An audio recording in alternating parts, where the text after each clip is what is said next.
Amira's story. Finding her voice in a world that tried to silence her. Part 1. A spark of hope. Amira thought she had no voice, until a teacher gave her a notebook, based on a true story. What if your silence wasn't by choice, but survival?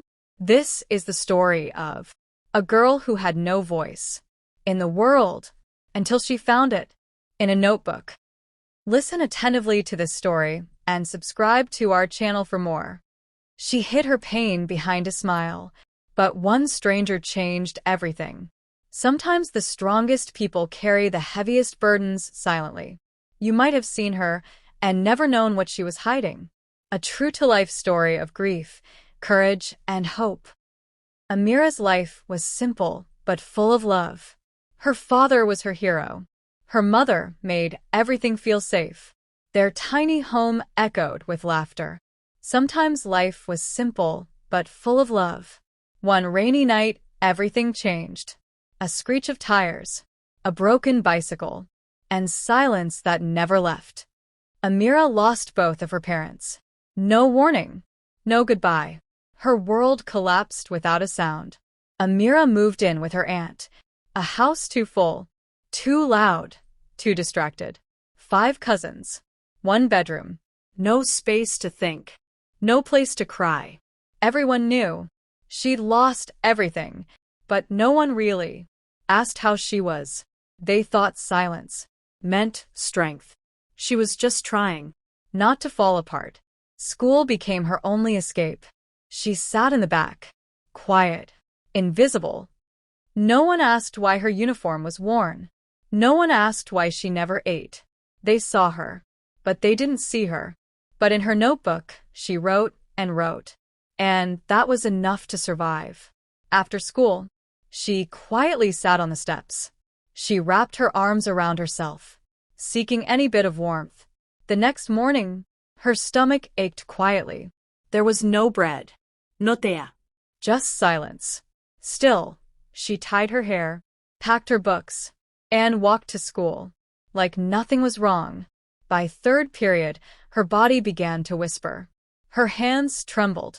The letters on the board blurred into fog. She blinked hard and kept writing, pretending not to feel the room sway. Her pen dropped.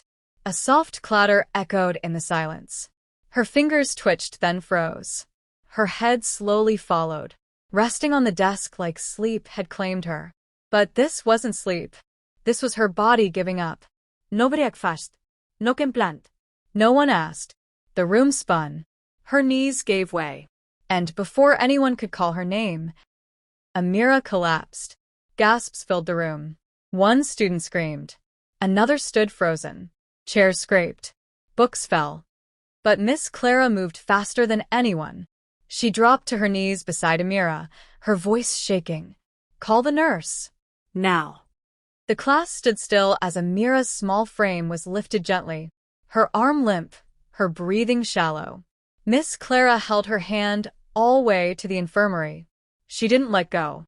When the hallway emptied, when silence returned, Miss Clara knelt beside her. Why didn't you say anything? I'm used to it, Amira whispered. The next day, Miss Clara placed a notebook in Amira's hands. No one can steal your voice, she said. Write it down. Amira stared at the first blank page, then began. Amira fell in love with words. She wrote and wrote and wrote. She wrote after school, after chores, and in the quiet moments when no one was watching. She wrote about the day her father left, about sharing one plate with 5 siblings, about the mango tree that still grew in their yard, and how Miss Clara made her feel seen. At first, Amira only wrote with her head down. No eye contact, no sound. But one day, Miss Clara found a page left on her desk, a story about a girl with a storm inside. At the bottom, in tiny letters, it said, A.K. Miss Clara smiled, and Amira saw it. But one afternoon, Amira reread her words. The pages felt messy, too raw, too small. What if no one cared? She closed the notebook and slipped it beneath her bed. This is just the beginning of Amira's journey.